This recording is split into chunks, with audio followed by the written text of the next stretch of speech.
నమస్తే welcome to food express. ఈరోజు నేను పిల్లలకి చాలా ఇష్టమైన మనకి చేయడానికి చాలా సింపుల్గా అయ్యే గవ్వలు చేసి చూపిస్తాను. పంచదార గవ్వలు. ఇదిగోండి, నేను ఫస్ట్ ఓన్లీ పావు కిలోనే మైదా పిండి తీసుకున్నాను. ఇదిగోండి, వాటర్ వేసి పట్టుకొచ్చిన అరటిపండు గుజ్జు. మనకి వాటర్ సగం సరిపోతుంది, మిగతాయి పట్టినంత కలుపుకోవచ్చు. మనం చపాతీ పిండి కలుపుతాం చూసారా, సేమ్ అట్లా కలపాలి, గట్టిగా ఉండాలి. ఈ అరటిపండు వేయటం వల్ల పిండిలో ఇట్ సెల్ఫ్ కొంచెం స్వీట్నెస్ వస్తుంది, గవ్వల్లో ఇట్లా కరకరలాడటానికి ఇట్లా క్రిస్పీగా రావడానికి దోహదపడుతుంది. కొన్ని నీళ్ళు పోస్తున్నాను. ఇట్లా కొంచెం కొంచెం చేసుకోవటం వల్ల అండి అదేదో పిండి వంట చేసాం మనం అలసిపోతున్నాం అనే ఫీలింగ్ రాదు. నూనె కాగే లోపల ఈ పనులన్నీ అయిపోయింది. దీనిలో కొంచెం ఆ కాగుతున్న నూనె తీసుకొచ్చి పోయండి. ఎట్లా పొంగొస్తుందో చూసారు. దానివల్ల కూడా రెండు బెనిఫిట్స్. ఒకటి మన చేతికి అంటుకోకుండా ఉంటుంది, రెండు క్రిస్పీనెస్ వస్తుంది పిండికి. మనము పడి మెత్తగా కలపాల్సిన అవసరం లేదు, చక్కగా ఇట్లా లూజ్గా వదిలేసేయండి. దీన్ని ఒక 10 నిమిషాలు పక్కకు పెడదాము. పక్కకు పెట్టిన తర్వాత మీకు టైం ఉంటాయి కనుక ఇట్లా చిన్న చిన్న ఒకటే సైజు ఉండలు చేసి పెట్టండి. ఇట్లా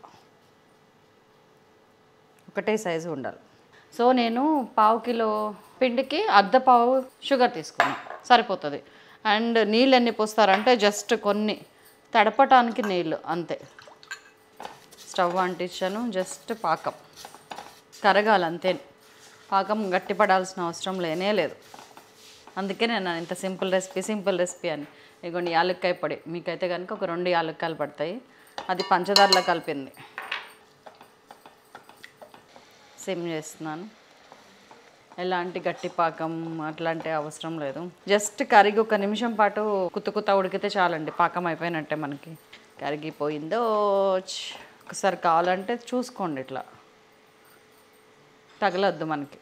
ఇదిగోండి, ఇది ఉంది కదా, చక్కగా ఇట్లా పక్కకు వేసుకోండి. ఉండలన్నీ వేసుకొని ఇదిగోండి ఇట్లా ఉంటే చాలు.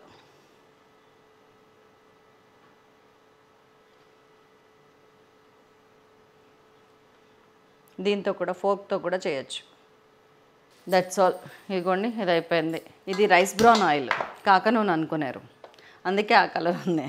చూడండి, మనకి వేసింది పైకి తేలితే చాలు.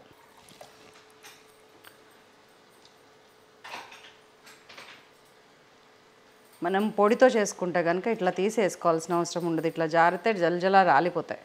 కానీ ఇలా నూనెతో ఉండటం వల్ల మనకి నూనె పీల్చకుండా ఉంటుంది. బస్ చక్కగా వేగనివ్వండి. గోల్డెన్ బ్రౌన్ కలర్ వస్తే డార్క్ బ్రౌన్ రావద్దు, లైట్ కలర్ రావాలి. అందుకే నేను మరీ హై పెట్టలేదు. నూనె 80% కాగినాకే వేయండి. వేసిన వెంటనే కదపకండి, ఒక్క 30-40 సెకండ్స్ గ్యాప్ ఇచ్చినాక కదపండి. ఇట్లా అప్పుడు దేనికై విడిపోయి ఉంటాయి. ఇలా ఈ కలర్ చాలండి. తీసినాక ఇంకొంచెం కలర్ వస్తుంది. సిమ్ చేసేస్తున్నాను. జస్ట్ ఒక 2.5-3 మినిట్స్లో వేగిపోయినాయి, చాలు. మైదానే కదా, చిన్న ఉండలు. ఇంకొన్ని ఇట్లా వేస్తే గలగలా అనాలి. ఇలా నూనె తీయాల్సిన అవసరం లేదు. వేసేస్తున్నా. వేసేసి మంచిగా తిప్పేస్తున్నా.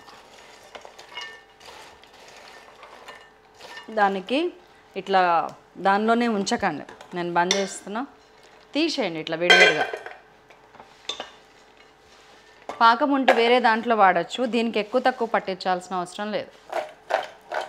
చల్లారాక ఇది కరకరా అంటాయి.